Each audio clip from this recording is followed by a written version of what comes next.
Bridge काम बंधारा. नमस्कार मित्रांनो, आज आपण पाहणार आहोत सुरत चेन्नई ग्रीनफील्ड एक्सप्रेसवेवरती परांडा तालुक्यामध्ये अंदाजे किती ठिकाणी ब्रिज काम बंधारे बांधू शकता येतील. ब्रिज काम बंधाऱ्यामुळे काय होईल तर हा जो उजव्या बाजूचा कॅचमेंट एरिया आहे तर त्याच्या बॅकवॉटरला रिझर्वायर तयार होईल आणि डाव्या बाजूला त्याचं पर्क्युलेशन आणि इकडच्या बाजूला फायदा होईल. आता आपण हिंगणगाव जवळ आहोत. राहिलं चुकून तर तुम्ही बारकाईने लक्ष ठेवा. इथं पाहू शकता तुम्ही ऑलरेडी हिंगणगाव पाटीच्या उजव्या बाजूला बरेच छोटे छोटे तळे आहेत. ही चांदणी नदी या ठिकाणी एक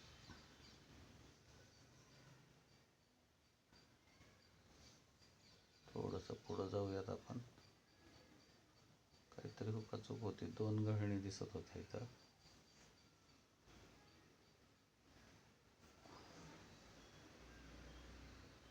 छोटी गळण आहे. ओके. आणि इकडं तुम्ही पाहू शकता दुसरी एक नदी.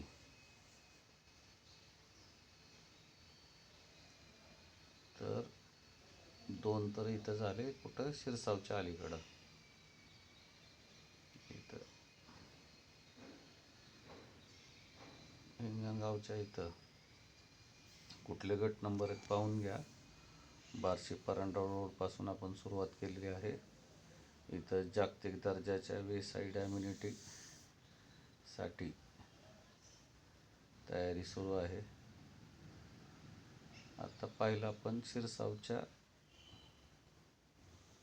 पूर्वेकडपर्यंत 2 ठिकाणी आणि आता शिरसावच्या नैऋत्येला इथं एक.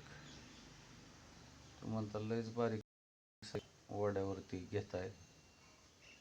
एक आपण तयार राहायचं असतं. काय होईल लक्षात येतं का तुमच्या?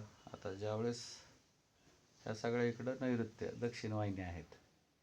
कारण का भौगोलिक परिस्थिती पाहता तुम्ही इथं ह्या बार्शीपासून भूम आणि पात्रूड हा जो ह्या डोंगर रांग आहेत. लक्षात आलं का? मग